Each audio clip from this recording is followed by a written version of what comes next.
이란이 불타고 있었습니다. 미국의 미사일 수백 발이 테헤란 하늘을 덮었죠. 병원 산소가 끊겼고 거리마다 시신이 널렸습니다. 70년 혈맹이라던 러시아는 12시간 만에 도망쳤습니다. 중국은 국기도 안 내리고 야간 탈출했죠. 9천만 이란 국민이 하룻밤 사이에 버림받았습니다. 그 지옥 한가운데에 한국 교민 300명이 갇혀 있었습니다. 공항은 폐쇄됐고 하늘도 막혔고 외교 경로는 전멸했습니다. 72시간 뒤 미국이 영공을 봉쇄하면 모든 길이 영구 차단됩니다. 그 안에 꺼내지 못하면 300명은 전쟁터에 산 채로 묻힙니다. 미국은 협조를 거부했습니다. 러시아, 중국은 도망치기 바빴죠. 지구상에 손 내미는 나라가 단 하나도 없었습니다. 그때 대한민국 707부대 24명이 움직였습니다. 그리고 대한민국은 모든 것을 단독으로 해결했습니다. 전 세계를 놀라게 한 대한민국 국군의 역전의 전말. 지금 바로 공개합니다. 대한민국의 작전을 응원하신다면 댓글로 국군 화이팅이라고 남겨주세요. 구독과 좋아요는 제작에 큰 힘이 됩니다. 제 이름은 제임스 하퍼입니다. 미합 중국 육군 퇴역 중장입니다. 이라크의 끓는 시가지에서 방아쇠를 당겼고 아프가니스탄 참호에서 전우의 시신을 수습했습니다. 미 특수작전사령부 부사령관. 그것이 제 마지막 직책이었습니다. 중동 실전 경험만 18년입니다. 저는 전쟁이 무엇인지 압니다. 강대국들이 약소국을 어떻게 버리는지도요. 그날 새벽 저는 미국 대형 방송의 군사 전문 해설가 자격으로 뉴스 스튜디오에 앉아 있었습니다. 그리고 이란의 50년 평화가 하룻밤 사이에 박살나는 과정을 실시간으로 지켜보고 있었죠. 모든 비극의 시작은 테헤란 북부 바나크 지구였습니다. 1977년 명명된 이후 50년간 단 한 번도 이름이 바뀌지 않은 이란 유일의 외국 거리 서울로. 50년 전 이란 사막에서 한국 건설 근로자 2만여 명이 땀 흘렸던 흔적이었죠. 하산 교수는 그 서울로가 내려다 보이는 서재에 조용히 앉아 있었습니다. 막 끓여낸 찻잔을 들고 창밖을 바라본 순간이었죠. 테헤란 북쪽 하늘 위로 거대한 검은 연기 기둥 7개가 동시에 솟구치고 있었습니다. 하산 교수의 손에서 찻잔이 미끄러졌습니다. 바닥에 부딪혀 산산조각 나는 날카로운 파열음. 그 직후 충격파가 서재를 덮쳤습니다. 창문이 울리고 책장에 낡은 책들이 한꺼번에 쏟아져 내렸습니다. 먼지가 피어오르는 서재 안에서 교수의 아내가 비명을 질렀죠. 하산 교수는 아내의 팔을 잡아 끌며 지하실로 내려갔습니다. 계단벽에 균열이 가고 있었습니다. 지하실 라디오에서 아나운서의 목소리가 끊겨 나왔습니다. 미합 중국이 이란에 대한 전면적. 그 소리와 함께 50년의 평화가 끝났음을 그는 직감했습니다. 미국의 전면 폭격이 시작된 겁니다. 작전명 장대한 분노. 미합 중국 해군의 항공모함 2척이 총동원되었습니다. 순항미사일 수백 발이 일제히 발사되어 새벽 하늘을 새까맣게 덮었죠. 목표는 테헤란, 이스파한, 콤, 카라지. 이란 심장부 4개 도시가 동시에 강타당했습니다. 테헤란의 스카이라인이 모래성처럼 실시간으로 무너져 내렸습니다. 전력망의 60%가 하룻밤 사이에 소멸했고 병원 산소 공급마저 끊겼습니다. 거리마다 차량 잔해가 뒤집혀 불타고 있었습니다. 아파트 외벽이 종이처럼 벗겨져 거실과 침실이 허공에 노출됐죠. 벽에 걸려있던 가족 사진이 바람에 날려 잿더미 위로 떨어졌습니다. 피할 곳 없는 지옥이 열렸습니다. 하지만 가장 먼저 움직인 것은 미사일이 아니었습니다. 자신들을 이란의 70년 혈맹이라 자부하던 강대국들이었죠. 중국 대사관은 폭탄이 떨어지기 시작한 지 8시간 만에 국기도 내리지 않은 채 야간 탈출을 감행했습니다. 러시아는 12시간 만에 기밀 문서만 파쇄하고 도주 행렬에 합류했죠. 수조 원어치 무기를 팔아먹고 석유를 빨아먹던 동맹들이었습니다. 미사일 한 발에 70년 우정을 쓰레기통에 처박았습니다. 텅 빈 대사관에는 깃발만 처량하게 나부꼈고 9천만 이란 국민은 버림받았습니다. 진짜 비극은 그 지옥 한가운데에서 터지고 있었습니다. 폐허 속에 고립된 한국 교민 300명이었습니다. 한국 외교부 긴급 점검 결과 테헤란 4개 지구에 뿔뿔이 흩어져 갇혀버렸죠. 안전지대는 없었습니다. 테헤란 중부의 교민 1차 집결지인 한인식당이 있었습니다. 교민들이 공포에 질려 숨죽이고 있던 그때 건물 100m 앞 도로에 굉음과 함께 두 번째 미사일이 내리꽂혔습니다. 폭풍이 식당 건물을 덮치며 대형 유리창이 산산조각 났습니다. 수천 개의 날카로운 파편이 사방으로 튀었죠. 그 안에 웅크리고 있던 작은 아이가 파편의 이마를 맞았습니다. 살이 찢어지고 피가 아이의 눈을 덮고 바닥으로 흘렀습니다. 집결지 반경에서만 교민 3명이 부상을 입었지만 피를 닦아낼 붕대조차 전무했죠. 그 시각 지구 반대편 서울의 생방송 뉴스 스튜디오였습니다.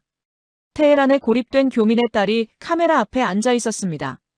하얗게 질린 손에는 아버지의 낡은 사진이 꽉 쥐어져 있었죠. 사진 속 아버지는 웃고 있었습니다. 테헤란 출장 전에 찍은 마지막 가족 사진이었습니다.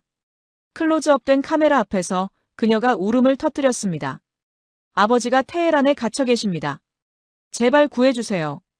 이 호소가 대한민국 전체를 얼어붙게 만들었습니다. 만약 200~300명을 구하지 못한다면 자국민도 구하지 못하는 나라라는 국제적 낙인이 찍힙니다.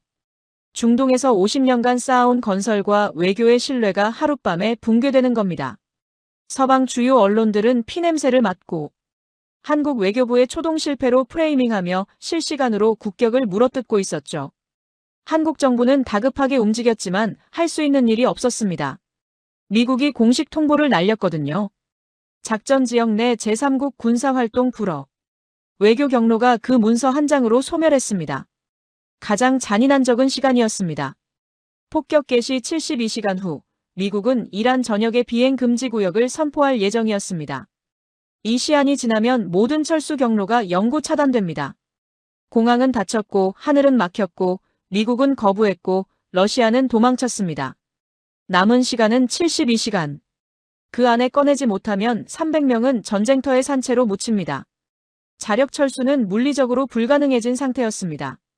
모든 퇴로가 차단된 그 순간 국방부 지하 상황실 테이블 위로 마지막 결제 서류 한 장이 올라갔습니다.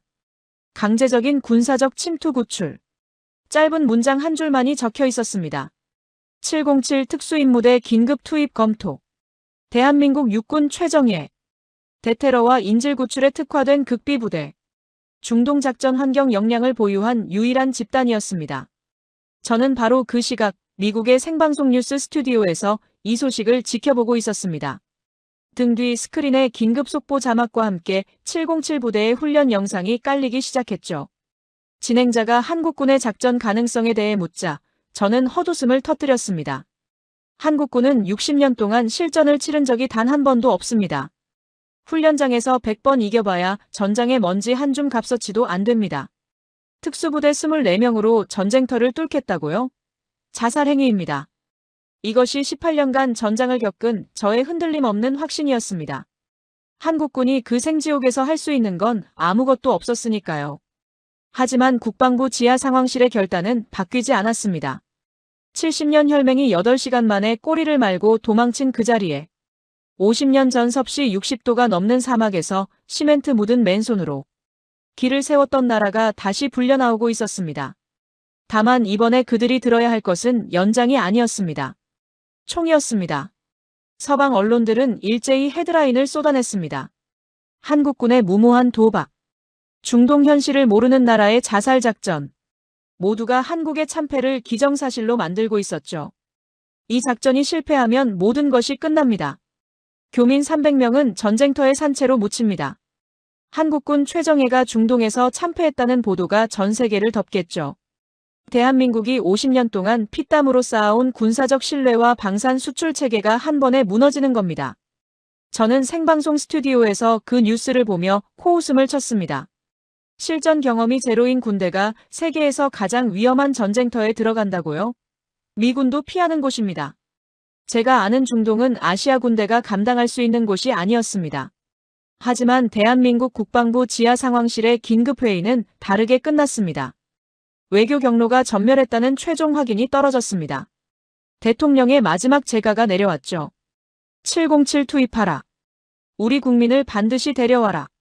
상황은 최악이었습니다. 미국은 작전 지역 내 제3국 군사활동 불허를 재확인하며 707의 진입을 막았습니다. 이란 혁명수비대 강경파도 움직였죠. 외국 군복을 입은 자는 무조건 사살하라는 직결 명령을 내렸습니다. 교민 구출 경로가 이중으로 봉쇄된 겁니다. 시간마저 목을 조르고 있었습니다. 4개의 시한폭탄이 한꺼번에 돌아갔죠. 미국의 영공 봉쇄까지 48시간. 야간 암흑 시간대는 단 4시간. 고립된 부상자의 의약품 잔량은 12시간분. 그런데 가장 치명적인 변수가 침투 직전에 확인됐습니다. 교민이 1차 집결지와 2차 대피소 두 곳에 분산되어 있다는 사실이었습니다. 한 팀이 두 지점을 연속으로 돌며 전원을 회수해야 했습니다. 실제 여유 시간은 사실상 제로. 하지만 707 특수임무대 24명은 움직였습니다. 인접국 기지에서 야간 저공 침투를 강행했죠. 레이더의 사각지대를 뚫고 테헤란 외곽의 어둠 속으로 잠입했습니다. 미국은 못 온다 했고 러시아는 도망쳤고 중국은 전화도 안 받았습니다. 캄캄한 테헤란 한복판에 들어간 건 지구상에서 대한민국 707 24명뿐이었습니다. 첫 번째 지옥은 1차 집결지인 한인식당이었습니다. 그곳에 교민 258명이 숨죽이고 있었습니다. 707 대원들이 무너진 잔해를 넘어 접근하던 그때였습니다. 육중한 엔진 굉음이 골목을 울렸습니다. 혁명수비대 장갑차가 서치라이트를 켜고 골목을 훑으며 다가오고 있었죠. 거리는 200m 앞이었습니다.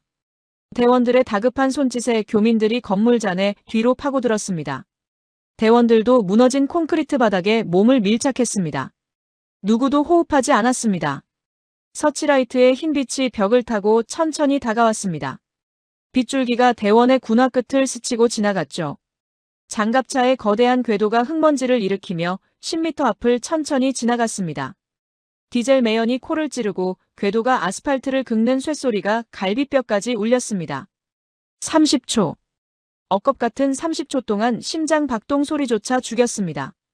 잔해 뒤에 숨은 교민 한 명이 입을 틀어막고 있었습니다. 어깨가 파르르 떨리고 있었죠. 대원 하나가 소리 없이 손을 뻗어 그 교민의 어깨를 꽉 잡았습니다. 떨림이 멈췄습니다. 장갑차의 붉은 후미등이 골목 끝으로 사라진 직후 대원들은 그림자처럼 움직였습니다. 교민 258명 전원과 접촉하는 데 성공했습니다. 쉴 틈은 없었습니다. 2차 대피소에 42명이 아직 남아 있었습니다. 대원들은 258명을 안전구역에 인계하자마자 다시 어둠 속으로 뛰었습니다. 불타는 건물들 사이로 열기가 밀려왔죠. 공기 자체가 뜨거웠습니다. 콘크리트가 타는 매캐한 냄새와 화약 연기가 뒤섞여 호흡이 짧아졌습니다. 707 선두조가 무너진 상가 건물의 모퉁이를 도는 순간이었습니다. 100m 앞 철수 루트 도로가 거대한 폭격 잔해로 막혀 있었습니다. 그때 잔해 위쪽 허공에서 굉음과 함께 수비대 저격수의 조명탄이 터졌습니다. 칠흑 같던 골목이 대나처럼 밝아졌죠. 대원들의 검은 그림자가 부서진 건물벽에 길게 드리워졌습니다. 전원이 바닥의 흙더미 위로 납작하게 밀착했습니다. 저격수의 총알이 머리 위 허공을 찢고 지나갔습니다. 남은 시간은 38분. 도로가 막혔다면 뚫어야 했습니다. 707은 소형 폭파 장비를 꺼내 건물과 건물 사이의 벽에 부착했습니다. 둔탁한 폭음과 함께 콘크리트 벽이 갈라졌습니다. 대원 2명이 어깨로 잔해를 밀어내고 사람 하나 지나갈 틈을 열었죠. 그 좁은 틈으로 42명이 한 줄로 빠져나왔습니다. 잔여 시간 38분 안에 42명을 전부 회수했습니다. 전원 철수를 위한 야간 행군이 시작되었습니다. 불타는 골목을 빠져나가던 대원의 시야에 무언가 들어왔습니다. 무너진 담장 아래 쓰러진 이란 민간인 가족이었습니다. 어머니와 아이 2명이었습니다. 그중 아이 1명의 다리에 날카로운 파편이 깊게 박혀 피를 쏟아내고 있었죠. 혁명수비대가 외국 군복을 보는 즉시 사살하는 곳이었습니다. 1초가 목숨과 직결되는 탈출로였습니다. 대열 뒤쪽에서 교신이 왔습니다. 민간인입니다. 우회하십시오. 교범대로라면 우회가 맞았습니다. 교민 300명의 생존이 최우선이었으니까요. 하지만 707 대원은 교신기를 내리고 아이를 내려다봤습니다. 아이가 눈을 떴습니다. 겁에 질린 커다란 눈이 대원의 얼굴을 올려다봤죠. 대원은 망설이지 않았습니다. 아이를 등에 업었습니다. 아이의 뜨거운 피가 방탄복 아래 군복 등판을 적셨습니다. 그 등판 위에는 태극기가 있었습니다. 그날 밤 테헤란이 기억한 대한민국은 미사일이 아니라 그 등판이었습니다. 그 어둠 속에서 무너진 건물 틈새에 숨어있던 한 이란 시민이 그 장면을 휴대폰 카메라로 소리 없이 촬영하고 있었습니다. 마침내 707과 교민 300명 전원이 안전지대에 도달했습니다. 테헤란에 고립됐던 교민의 아버지가 피 묻은 손으로 핸드폰을 꺼냈습니다. 손이 떨려 자판을 3번이나 잘못 눌렀죠. 지구 반대편 서울에서 숨죽이고 있던 딸에게 도착한 문자 한 줄. 살아있다. 3글자였습니다. 딸은 그 문자를 보고 소리 없이 무너졌습니다. 그 순간 707의 이란 아이 구출 영상이 테헤란 전역으로 유출되었습니다. 이란 시민들이 자발적으로 영상 아래에 자막을 달기 시작했습니다. 서울로의 약속이 돌아왔다. 지하실에 숨어 폭격을 견디던 하산 교수도 그 영상을 보았습니다. 눈물을 거친 손으로 닦아냈습니다. 무너진 잔해를 딛고 일어서 서울로를 향해 걷기 시작했습니다. 그날 밤 대한민국은 테헤란에 미사일을 보내지 않았습니다. 24명의 등판을 보냈습니다. 그리고 그 등판 위에 태극기가 수백 발의 미사일보다 오래 기억되었습니다. 하지만 위기는 끝나지 않았습니다. 영상을 본 혁명수비대 강경파 사령관이 이를 갈았습니다. 외국 군대가 감히 우리 영토에서 영웅 행세를 하고 있다. 다음에는 사살한다. 더 큰 충돌의 씨앗이 심어졌습니다. 같은 시각, 저는 생방송 스튜디오에 앉아 있었습니다. 작전 개시 6시간 만이었습니다. 한국군이 2개의 분산된 지점을 뚫고 교민 전원 구출에 성공했다는 긴급 속보가 모니터에 떴습니다. 제 얼굴이 카메라 앞에서 굳어졌습니다. 진행자가 의견을 물었습니다. 단지 운이 좋았을 뿐입니다. 애써 내뱉었지만 마이크를 타고 나가는 제 목소리는 처음으로 흔들리고 있었습니다. 707의 교민 회수 작전 24시간 후였습니다. 테헤란의 인터넷망은 끊겼다 이어지기를 반복했습니다.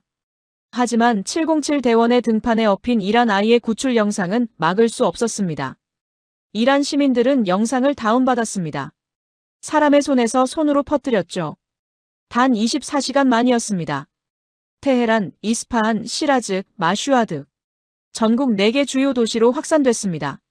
혁명수비대가 다급히 통신망을 전면 차단했지만 이미 늦은 뒤였습니다. 다음 날 새벽 5시였습니다.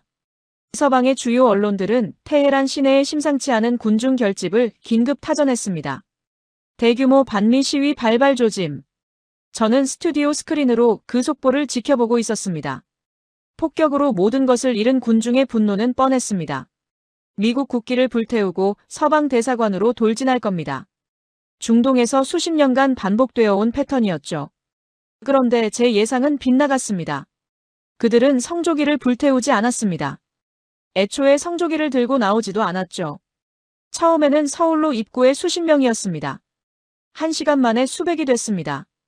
가게 문을 열지 못한 상인들이, 지하실에서 올라온 노인들이, 아이를 아는 어머니들이 걸어왔죠. 신발이 없어 맨발로 잔해를 밟고 온 사람도 있었습니다. 한 남자는 폭격에 팔을 다쳐 삼각건으로 매단 채 한 손에 깃발을 들고 왔습니다. 3시간 뒤 3km에 달하는 서울로가 수십만 인파로 뒤덮였습니다. 그들의 손에 들린 것은 분노의 횃불이 아니었습니다. 물감과 페인트로 삐뚤빼뚤하게 그린 깃발이었습니다. 물감이 없어 피 묻은 붕대를 이어붙여 만든 깃발도 있었습니다. 9천만이 버림받은 그 폐허에서 이란 시민들이 피 묻은 붕대로 그린 깃발은 성조기가 아니었습니다. 러시아 국기가 아니었습니다. 오성홍기가 아니었습니다. 태극기였습니다. 서방 언론의 반미 시위 프레임은 생중계 앞에서 실시간으로 박살났습니다. 저는 데스크 위에 팔꿈치를 짚은 채 말을 흘렸습니다. 중동 한복판에서 외국 국기를 흔드는 건 자살 행위인데 왜 하필 한국 국기를? 말끝이 흐려졌습니다. 18년 중동 실전 경험으로는 도저히 설명할 수 없는 현상이었습니다. 그때 군중을 뚫고 한 노인이 나타났습니다. 하산 교수였습니다. 70대의 노구가 폭격 잔해를 밟고 갈라진 아스팔트를 건넜습니다. 서울로 한가운데에 섰죠. 품에서 손으로 그린 태극기를 꺼냈습니다. 머리 위로 높이 들어올렸죠. 우리는 정복자를 원하지 않소. 친구를 원하오. 노인의 쉰 목소리가 광장을 가득 울렸습니다. 하지만 중동의 군벌은 낭만을 허락하지 않습니다. 혁명수비대 강경파 사령관이 즉각 무장병력을 움직였습니다. 최고 지도자의 권력 공백을 틈탄 포고가 떨어졌죠. 외국 국기를 든 자는 반역자로 간주한다. 서울로 인근 도로에 장갑차 12대가 배치되었습니다. 육중한 궤도 소리가 아침의 정막을 찢었습니다. 주변 건물 옥상마다 저격수들이 자리를 잡았죠.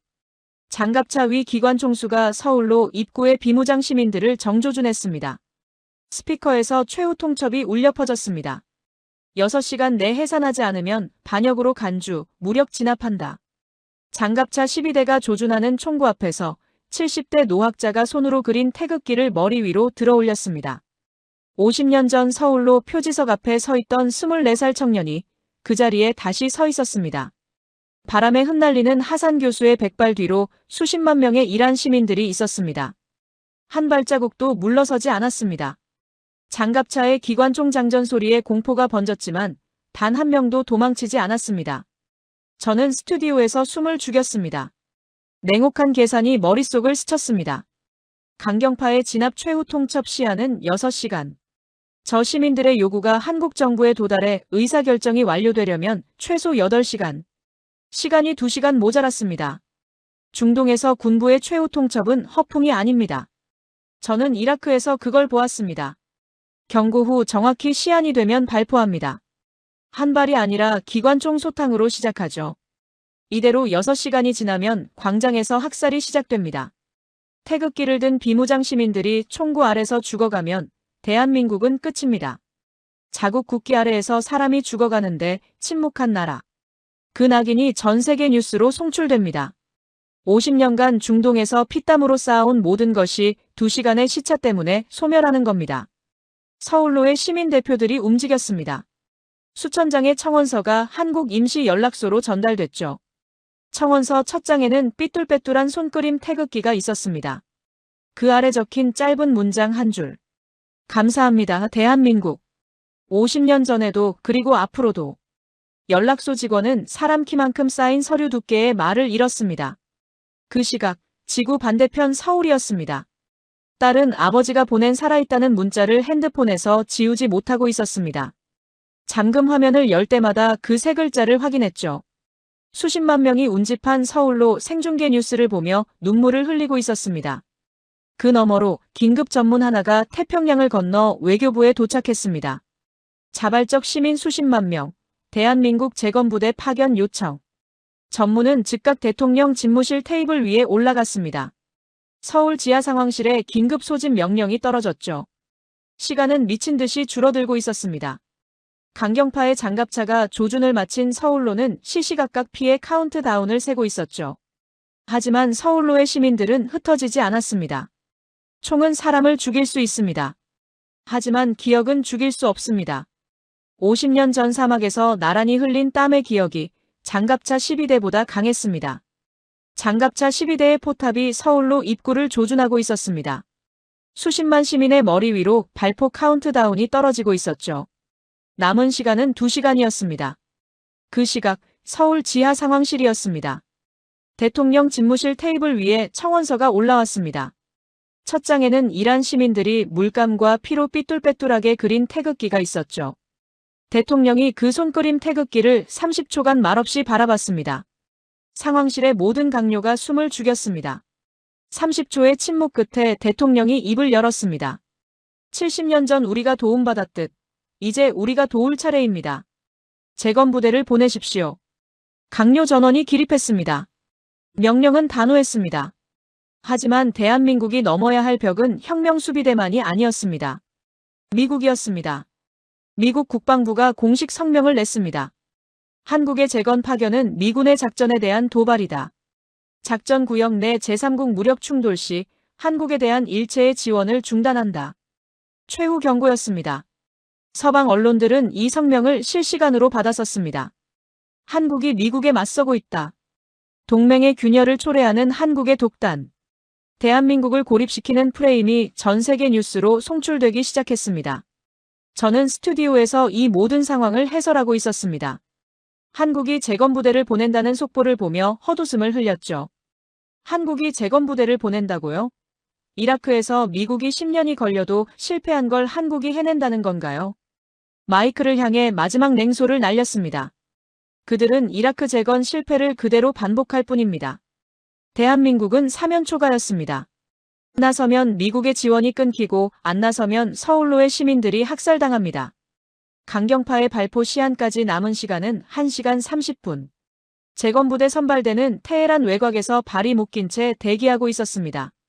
미국의 승인 없이는 진입선 한 발자국도 넘을 수 없었죠. 그때 대한민국 대통령이 미국 백악관으로 직접 외교 서한을 발송했습니다. 미국은 10년 걸려 이라크를 다시 세우지 못했습니다. 러시아는 시리아를 팔아먹었습니다. 중국은 아프리카의 빚더미를 쌓았습니다. 폐허 위에 다시 사람이 살 수 있는 땅을 만든 나라는 이 지구상의 대한민국뿐입니다. 마지막 한 줄이 더 적혀 있었습니다. 폭탄으로 부순 것은 폭탄으로 다시 세울 수 없습니다. 이 서한이 워싱턴에 떨어지자 미국 내부의 격렬한 논쟁이 불붙었습니다. 국방부는 거부를 고수했습니다. 하지만 국무부 내 일부 관료들이 움직였죠. 한국의 제안을 거부하면 이란 시민 학살의 공동 책임을 미국이 지게 됩니다. 그 한마디가 회의실의 공기를 바꿨습니다. 시간은 미친 듯이 타들어갔습니다. 강경파 발포 시한 잔여 1시간. 서울로에서는 장갑차의 포탑이 시민들을 향해 각도를 낮추고 있었습니다. 침묵하던 미국이 마침내 조건부 진입을 승인했습니다. 단 48시간이었습니다. 그리고 한 줄을 덧붙였죠. 실패하면 한국이 모든 책임을 진다. 승인이 떨어지자마자 선발대의 진입 명령이 하달되었습니다.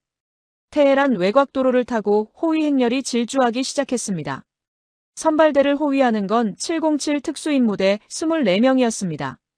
교민 300명을 구출하고 밤을 지새운 바로 그 대원들이었죠.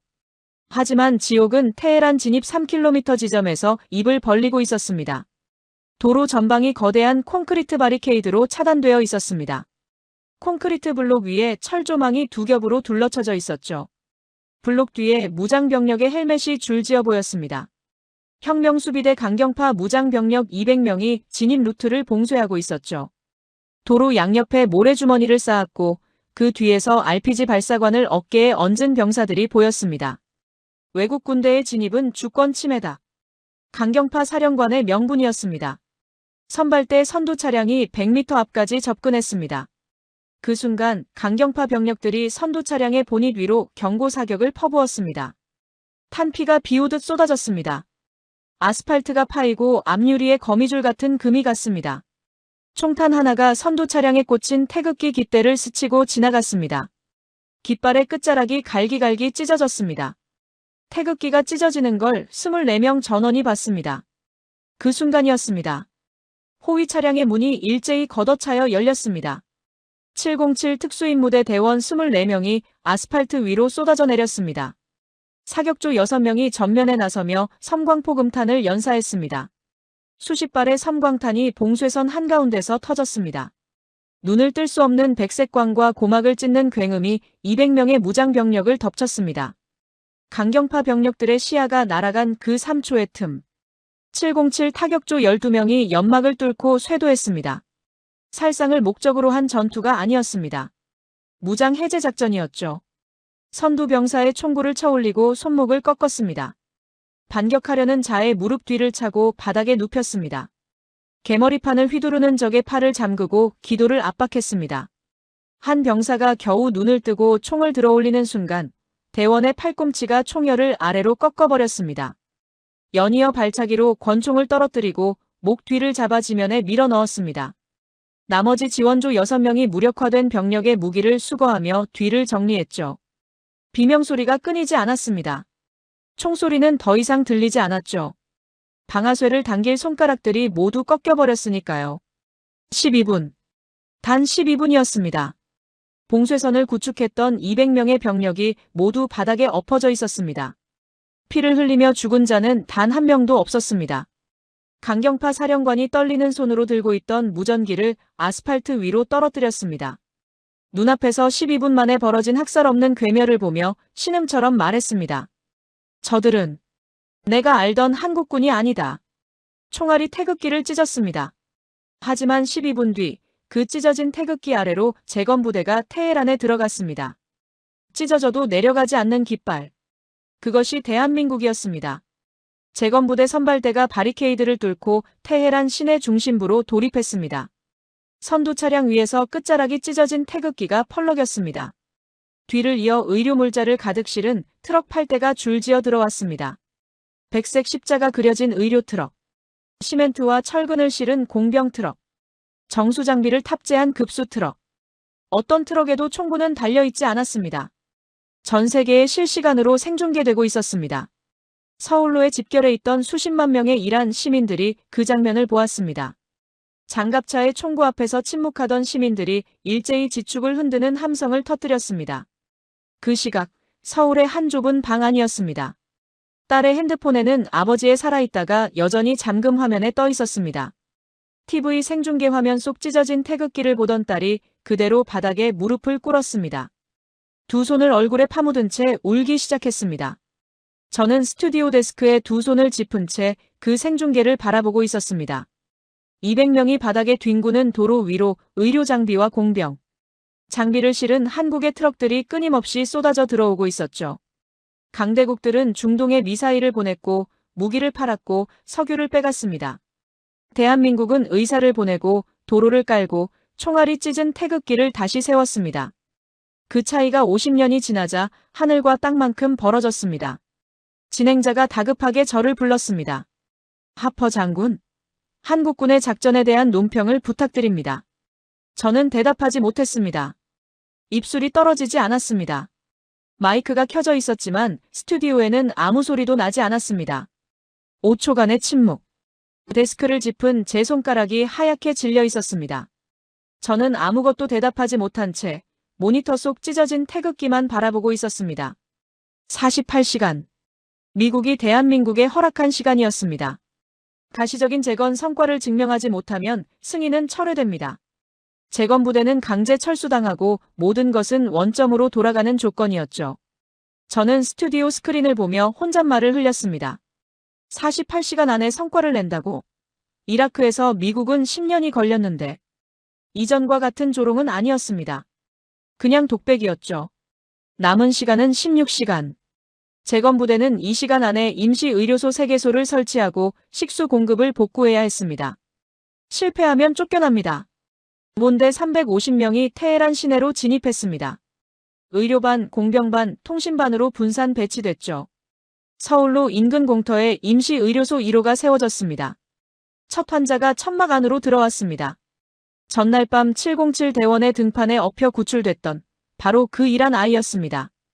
아이의 다리에는 응급지혈대가 감겨 있었고 천 사이로 검붉은 피가 배어 있었습니다. 한국 군의관이 장갑을 끼고 아이의 다리에 박힌 파편을 집게로 집었습니다. 아이가 이를 악물었죠. 울지 않았습니다. 파편이 빠져나오자 군의관이 피를 닦아내고 상처를 봉합했습니다. 마지막 매듭을 묶고 아이의 머리를 한번 쓸어주었죠. 주변에 몰려든 이란 시민들이 숨죽여 지켜보고 있었습니다. 군중 속에서 누군가 울먹이며 말했습니다. 50년 전에는 도로를 깔아주더니 이번에는 우리 아이를 고쳐주고 있다. 이란 시민 수백 명이 무너진 건물 잔해 사이에서 걸어 나왔습니다. 누가 시킨 것도 아니었습니다.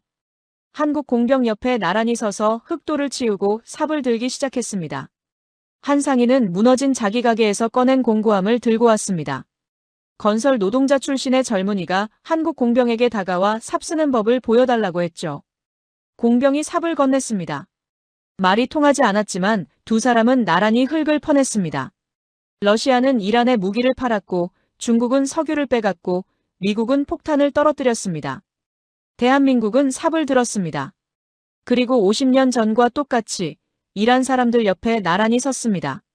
하산 교수는 길모퉁이에서 그 광경을 지켜보고 있었습니다. 늙은 눈동자가 잘게 떨렸습니다. 50년 전과 똑같다. 같은 햇볕 아래 나란히 선 그 모습. 현장에 파견된 서방 언론 특파원이 카메라 셔터를 눌렀습니다. 본사에 한 줄짜리 기사를 송고했죠. 이것은 군사작전이 아니라 인도적 기적이다. 하지만 평화는 찰나였습니다. 미국의 승인 시한 종료를 16시간 앞둔 시점. 강경파 잔존 세력이 움직였습니다. 폭발물을 가득 실은 트럭 한 대가 서울로 재건 현장을 향해 돌진했습니다. 자살 폭탄 테러였습니다. 성공하면 한국 재건 인력의 대규모 사상은 물론 한국이 중동에서 또 실패했다는 보도가 전 세계를 덮게 됩니다. 폭발물 탑재 차량이 재건 현장 300m 앞에서 급가속했습니다. 엔진의 굉음이 서울로를 찢었습니다. 타이어가 잔해 위에서 미끄러지며 날카로운 비명을 질렀죠. 현장에서 아이를 진료하던 군의관과 주변 이란 시민 수십 명이 고개를 돌렸습니다. 200m, 150m, 시속 80km로 돌진하는 트럭이 천막을 향해 곧장 달려왔습니다. 군의관은 아이의 다리에서 손을 떼지 않았습니다. 그 찰나였습니다. 건물 옥상과 진입로에 매복해 있던 707 경계조의 저지 사격이 불을 뿜었습니다. 대물 저격총에서 뿜어져 나온 철갑탄이 돌진하는 트럭의 엔진 블록을 관통했습니다. 라디에이터가 터지고 엔진이 박살났습니다. 차량은 시커먼 연기를 뿜으며 아스팔트 위를 미끄러지다 군의관의 천막 50m 앞에서 멈춰 섰습니다. 이 사건이 이란 군부의 판도를 뒤집었습니다. 테러 저지 직후 이란 온건파 장성이 군 내부 긴급회의를 소집했습니다. 자국민을 상대로 테러를 벌이는 강경파는 국민의 적이다. 전군에 선언하며 강경파 사령관을 공개 해임했습니다. 이란 시민들이 707 경계조에게 다가왔습니다. 물과 빵을 건네며 고개를 숙였죠. 한 노인이 707 대원의 까만 장갑을 낀 손을 두 손으로 감싸 쥐었습니다. 페르시아어로 음조렸습니다. 형제. 48시간 시한 만료 4시간 전. 임시의료소 3개소가 구축되었습니다. 서울로의 도로 응급복구가 끝났고 끊겼던 식수 공급관에서 맑은 물이 쏟아져 나왔습니다. 미국 국방부는 조건부 승인을 무기한 연장한다는 공식 전문을 보냈죠.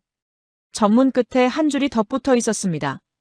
한국의 재건 역량을 인정한다. 50년 전에는 시멘트 묻은 손으로 이란의 길을 깔았고 오늘은 피 묻은 장갑을 낀 손으로 이란의 아이를 살렸습니다. 대한민국이 중동에 내미는 손은 반세기가 지나도 빼앗는 손이 아니었습니다. 그 시각 서울이었습니다. 재건 현장 뉴스를 보던 딸이 아버지에게 전화를 걸었습니다. 연결음이 3번 울렸죠.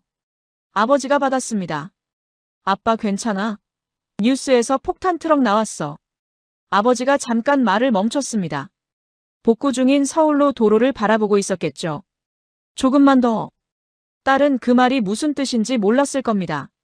저는 스튜디오 의자 등받이에 처음으로 몸을 기댔습니다. 한국 군의관이 이란 아이를 진료하고 한국 공병이 이란 시민과 어깨를 나란히 한 채 도로를 깔고 있었습니다. 미군이 이라크에서 10년이 걸려도 하지 못했던 일이었습니다. 저 아시아의 군대는 48시간 만에 해냈습니다. 저는 화면을 멍하니 응시하다 아주 작게 내뱉었습니다. 내가 틀렸을 수도 있다. 재건이 본 궤도에 올랐습니다. 서울로의 도로가 마침내 완전 복구되었습니다. 폭격으로 피와 먼지에 덮였던 서울 표지판을 한국 공병과 이란 시민이 함께 닦아 다시 세웠습니다.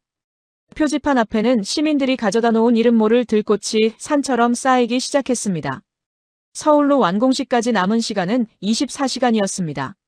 전 세계 47개국에 생중계될 예정이었죠. 해임된 강경파의 잔존 세력들이 마지막 발악을 시작했습니다. 온라인에 허위 성명을 뿌렸죠. 한국은 이란의 자원을 노리고 온 약탈자들이다. 이 선전이 먹혀들면 완공식은 축제가 아니라 착취 논란의 장이 됩니다. 대한민국이 50년간 쌓은 빼앗지 않는 나라라는 정체성이 마지막 순간에 오염되는 겁니다. 저는 스튜디오에서 이 여론전을 지켜보고 있었습니다. 등 뒤 스크린에는 이란 전역에서 한국 대사관으로 쏟아지는 수만 통의 감사 편지가 비춰지고 있었죠.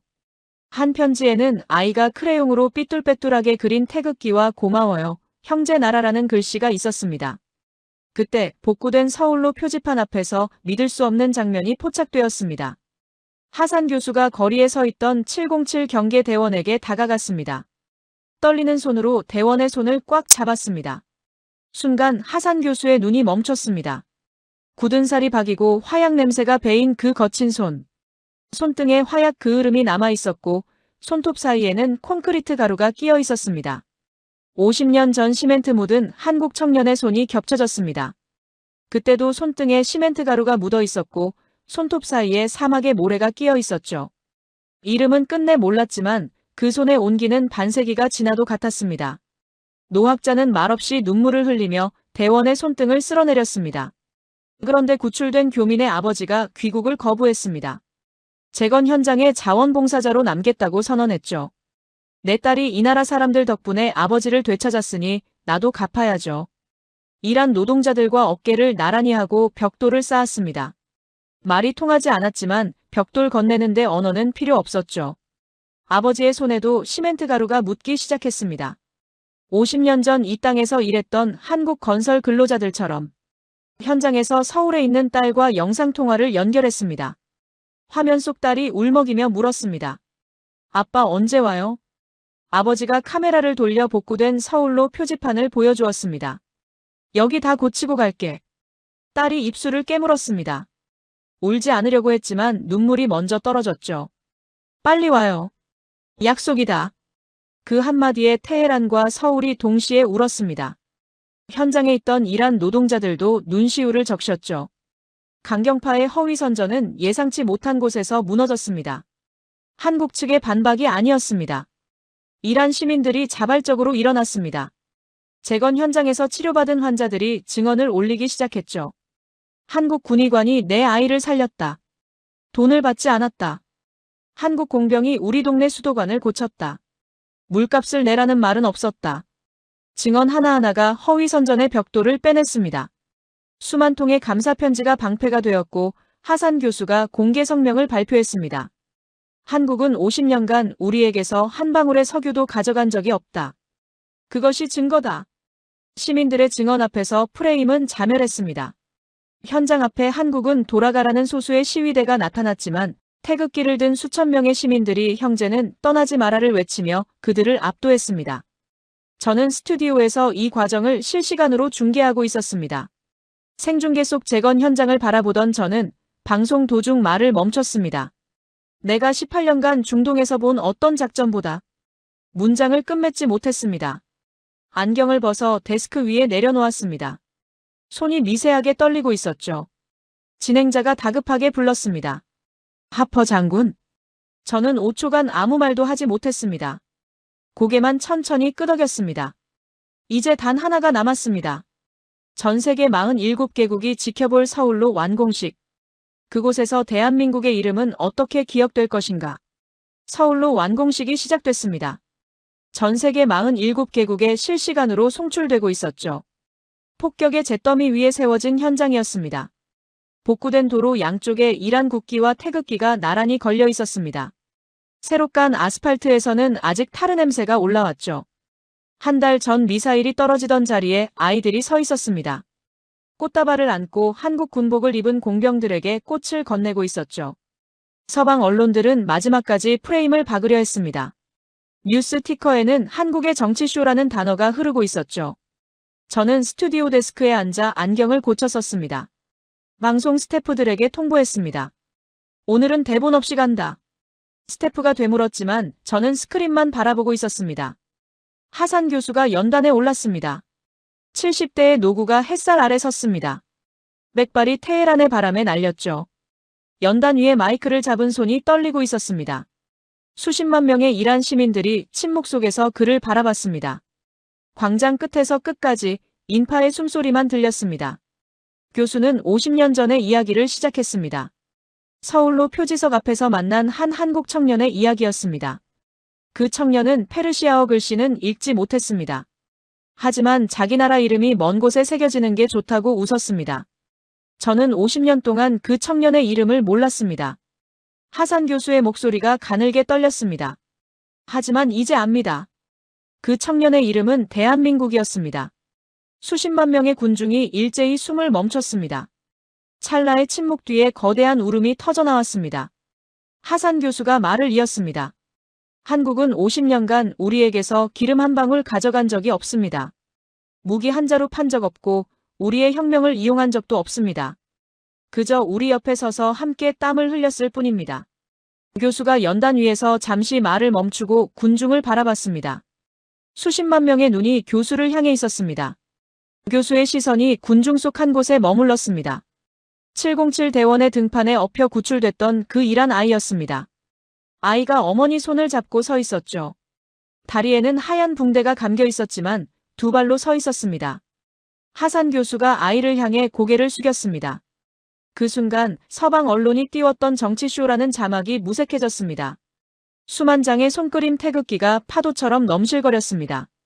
피 묻은 붕대로 만든 그 조잡하고도 간절한 깃발들이었습니다. 707 경계대원이 연단 아래에 서 있었습니다.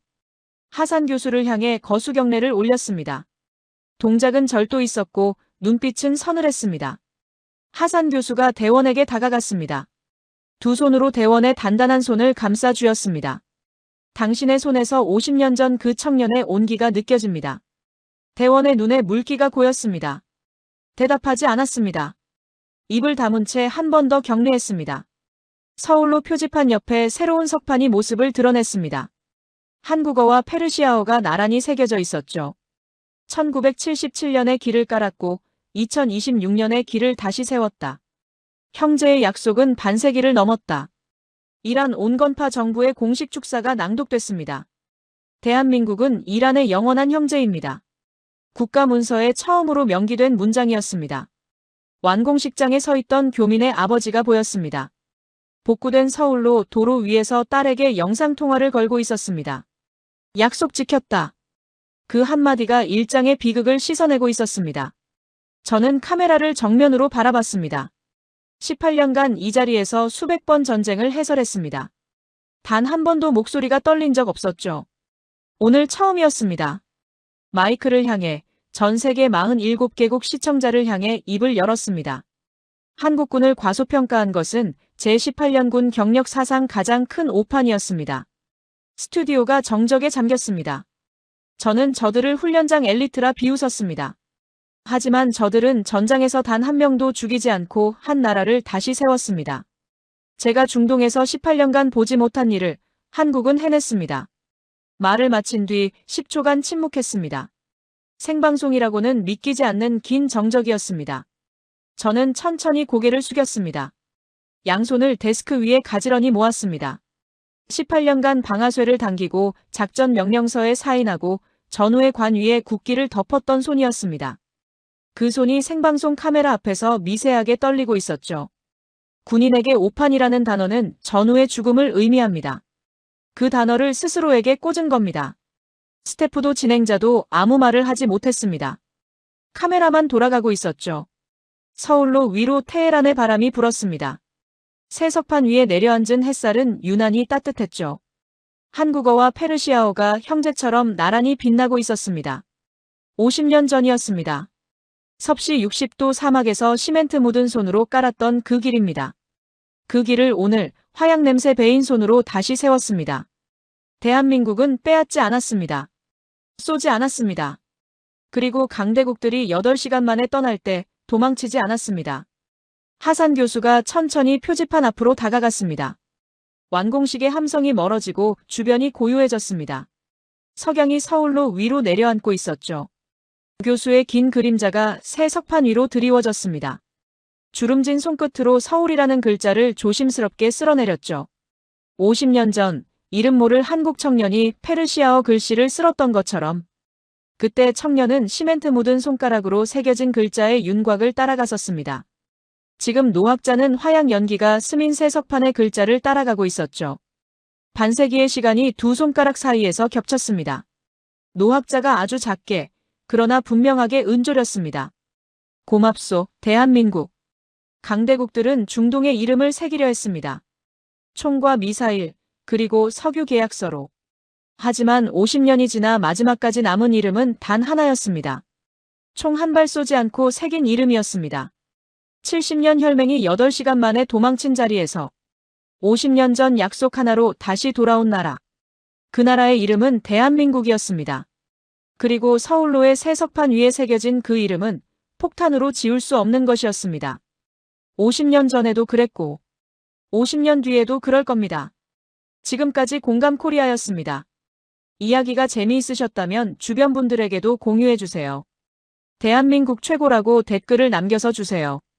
구독, 좋아요로 대한민국의 밝은 미래를 응원해주세요. 다음 이야기로 또 찾아뵙겠습니다. 감사합니다.